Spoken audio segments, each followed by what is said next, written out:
के ना देख, रुक के ना देख, रुक के। अभी डाउनलोड करें तक ऐप। नमस्कार, मैं हूं श्वेता झा और आप देख रहे हैं आज तक। दिल्ली पुलिस क्राइम ब्रांच की टीम ने मौलाना साद की तलाश में दिल्ली से यूपी तक जांच तेज कर दी है। क्राइम ब्रांच की टीम यूपी के शामली में मौलाना साद के फार्म हाउस पर छापेमारी के लिए पहुंची है। सुरक्षा के मद्देनजर क्राइम ब्रांच की टीम पीपीई किट पहनकर छापेमारी के लिए पहुंची है। हालांकि आपको बता दें, लंबे समय से यह सवाल उठ रहा था कि आखिर ऐसी क्या वजह है कि दिल्ली पुलिस मौलाना साद तक नहीं पहुंच पा रही है। ये सवाल अपने आप में, ये बात कई सवाल खड़े कर रही है और ऐसे में अब उत्तर प्रदेश के शामली पहुंची है, उस फार्म हाउस में पहुंची है दिल्ली पुलिस की क्राइम टीम।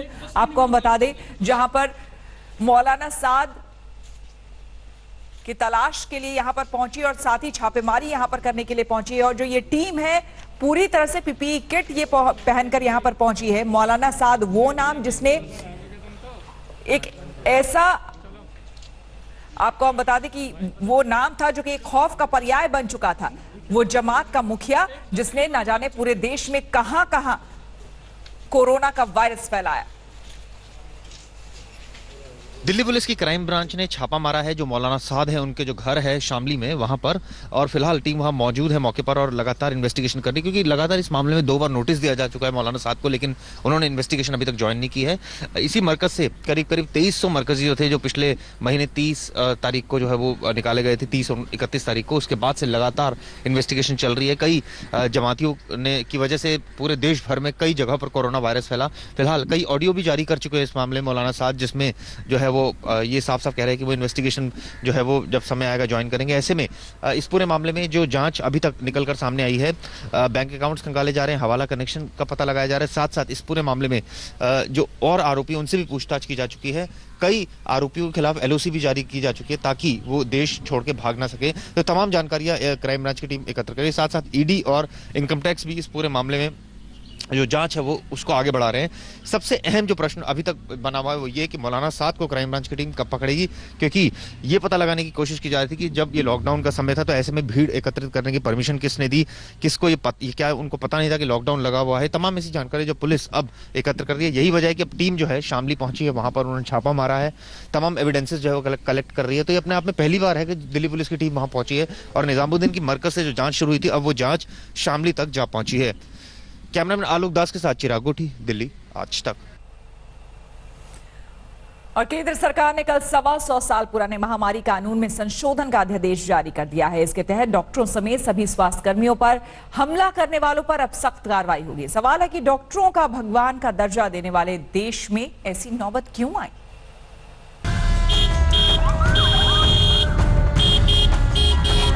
एक अमेरिका है,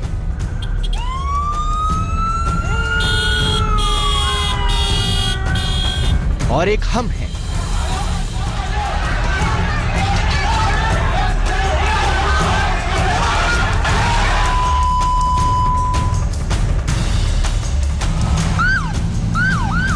अमेरिका में कोरोना मरीजों की जान बचाने वाली भारतीय डॉक्टर उमा मधुसूदन के घर के बाहर इलाके के लोगों की लाइन लगी है। ऐसे लोग जिन्हें वो ठीक से जानती और पहचानती भी नहीं, उनके घर के बाहर आकर धन्यवाद दे रहे हैं, क्योंकि वो अपनी जान को खतरे में डालकर भी कोरोना मरीजों का इलाज कर रही हैं।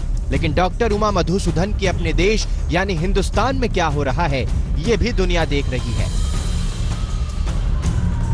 देश के करीब करीब हर हिस्से में महामारी से लड़ने वाले डॉक्टरों को कुछ लोग अपनी दिवालिया मानसिकता का निशाना बना रहे हैं। इंदौर में जहां कोरोना संक्रमण विस्फोट की शक्ल ले चुका है, वहां भी डॉक्टरों नर्सों पर कई बार पत्थर फेंके गए। मुरादाबाद की तस्वीरें तो दिल दहलाने वाली हैं, जहां डॉक्टरों समेत पुलिस वालों पर छतों से पथराव हुआ। बिहार के मोतिहारी में भी ऐसी ही हरकत हुई और आज यूपी के गोंडा में इमरजेंसी वार्ड में बिना मास्क लगाए घुसे लोगों को डॉक्टरों ने टोका तो ये लोग उबल पड़े। 3 लोगों को पुलिस ने गिरफ्तार कर लिया है। लोग अंदर आ गए, सोशल डिस्टेंसिंग को फॉलो कीजिए और प्रिकॉशन के लिए कुछ नहीं, मास्क हमारे बांध लीजिए या मास्क बाद कुछ मांग लीजिए।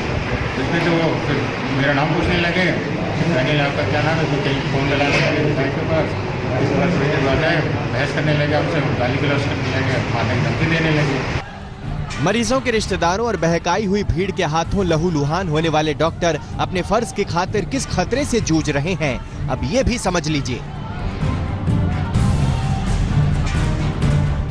चंडीगढ़ पीजीआई अस्पताल के 18 डॉक्टरों समेत 54 लोगों का स्टाफ क्वारंटीन हो चुका है। दिल्ली के कैंसर अस्पताल के 18 स्वास्थ्य कर्मियों को संक्रमण के बाद अस्पताल बंद करना पड़ा। अलीगढ़ के 5 डॉक्टरों को कोरोना संक्रमण की पुष्टि हो चुकी है। भागलपुर में मरीजों के इलाज के दौरान एक डॉक्टर को कोरोना संक्रमण हो गया। देश भर के एक मामले शामिल कर लें, लिस्ट बेहद लंबी हो जाएगी। लेकिन लिस्ट देखकर भी अगर डॉक्टरों पर हमला करने वालों को शर्म नहीं आती तो उसका इलाज भी ढूंढ लिया गया है। केंद्र सरकार ने 123 साल पुराने महामारी एक्ट में बदलाव का अध्यादेश जारी कर दिया है, जिसके तहत सभी स्वास्थ्य कर्मियों पर हमला करने वालों से अब सख्ती से निपटा जाएगा। इस तरह का अपराध ये कॉग्निजेबल भी होगा और नॉन बेलेबल होगा। 30 दिन में इसकी इन्वेस्टिगेशन पूरी होगी। सीनियर इंस्पेक्टर के लेवल पे ही इन्वेस्टिगेशन होगी और 1 साल में फैसला आएगा और सजा भी कड़ी सजा का प्रावधान किया है। 3 महीने से 5 साल सजा हो सकती है अगर इन पर हमले हुए या कोई नुकसान किया, और 50,000 से 2 लाख रुपए तक का जुर्माना देना पड़ सकता है। खुद पर हो रहे हमलों से नाराज डॉक्टरों ने आज विरोध प्रदर्शन का ऐलान किया था, लेकिन केंद्र के इस फैसले के बाद इसे वापस ले लिया गया है। तो एक शायद एक अच्छी सी पहल सरकार की है कि इसके माध्यम से ही सही शायद जो लोग ऐसा कार्य कर रहे हैं, गलत कार्य कर रहे हैं, उन पर शायद कहीं तक लगाम लग जाए। और अगर कहीं किसी व्यक्ति की, चाहे स्वास्थ्य कर्मी की, चाहे पुलिस कर्मी की क्षतिपूर्ति होती है तो शायद उस पर भी थोड़ा सा आराम उस व्यक्ति को या उसके परिवार को मिल जाए। ऐसा नहीं है कि हमारे देश में डॉक्टरों के मान सम्मान में कोई कमी है। संक्रमण के खतरे से जूझते हुए लोगों के इलाज में जुटे डॉक्टरों के लिए देश भर में तालियां बजाई जा रही हैं, शुक्रिया किया जा रहा है। लेकिन चंद लोगों की हरकतें पूरे देश का सिर शर्म से झुका देती हैं। गोंडा से आंचल श्रीवास्तव के साथ आज तक ब्यूरो।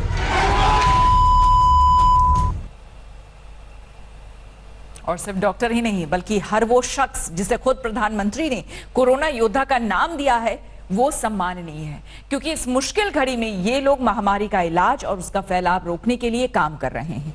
इन्हीं में पुलिसकर्मी भी शामिल हैं, लेकिन अपना फर्ज निभाते हुए इन्हें भी कुछ लोगों के मानसिक दिवालेपन का शिकार बनना पड़ रहा है।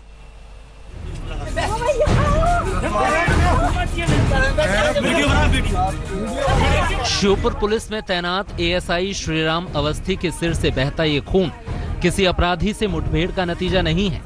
ये पुलिसकर्मी कोरोना के एक संदिग्ध की जांच करवाने पहुंचा था ताकि उसकी वजह से इलाके के लोग महामारी का शिकार न बन जाएं। लेकिन फर्ज निभाने के बदले इसे ये मिला।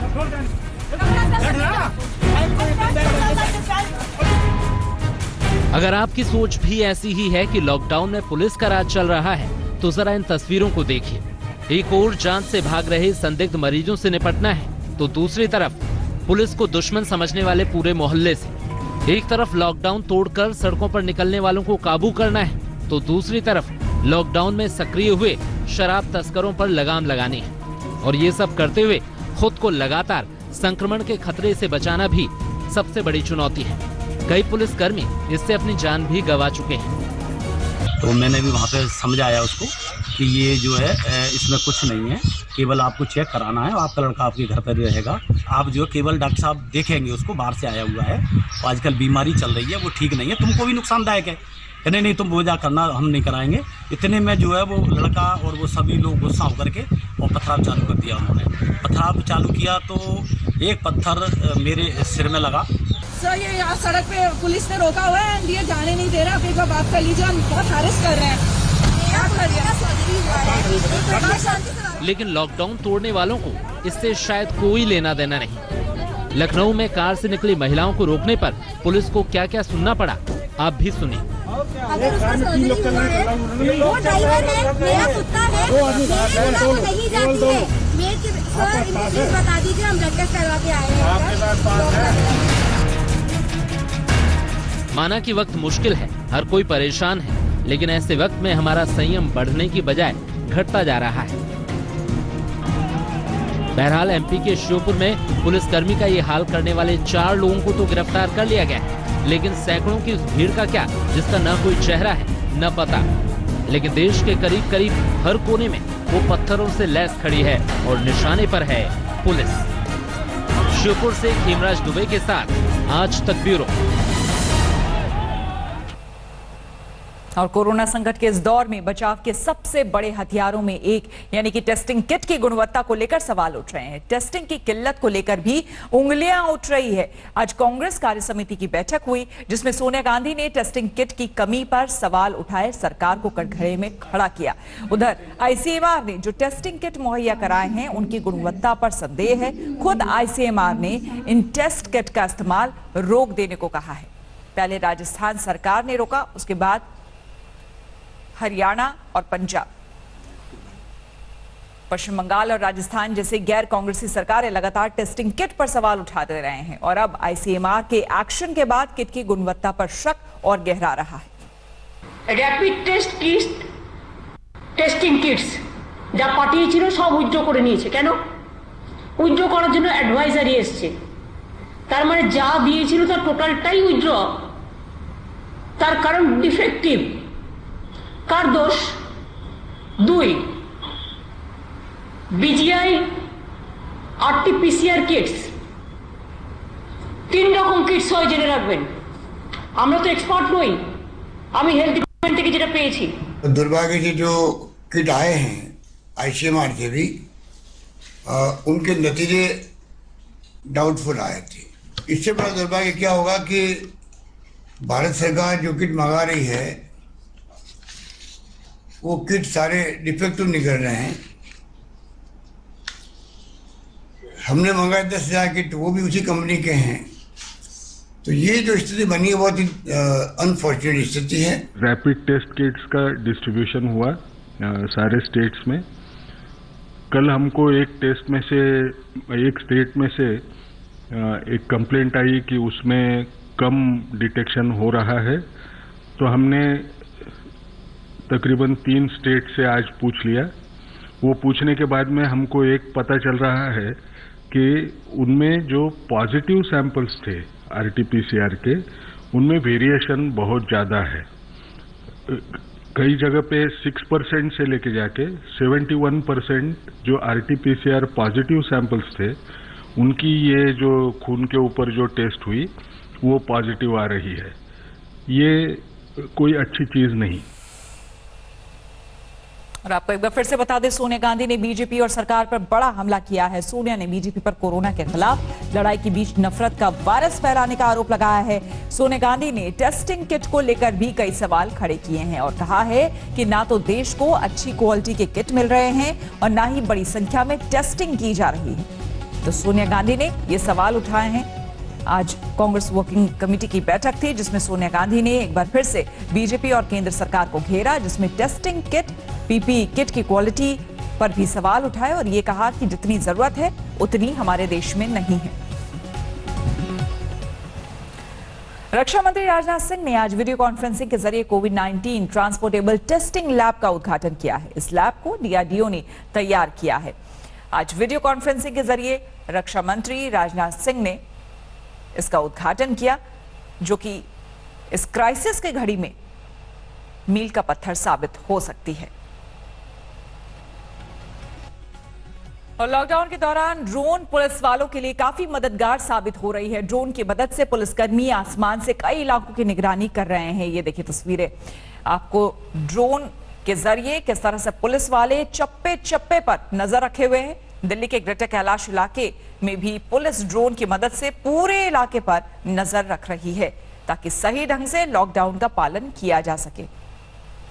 ड्रोन काफी मददगार है कई मायनों में, क्योंकि आप देख सकते हैं कि इस तरीके से जिस तरह से एक ओवरऑल व्यू मिलता है पूरे इलाके का, वो वैसे पता कर पाना बड़ा मुश्किल है, लेकिन ड्रोन के जरिए से चप्पे चप्पे की कोने कोने की आप नजर रख सकते हैं और सही तरीके से लॉकडाउन पालन हो रहा है या नहीं नियमों का, यह भी ध्यान रखा जा सकता है। नमस्कार, मैं हूं अंजना ओम कश्यप। हमें उम्मीद है ये वीडियो आपको पसंद आया होगा। लेटेस्ट खबरों के लिए यूं ही देखते रहिए आज तक और इस वीडियो के पसंद आने पर लाइक, शेयर एंड सब्सक्राइब करना ना भूलें।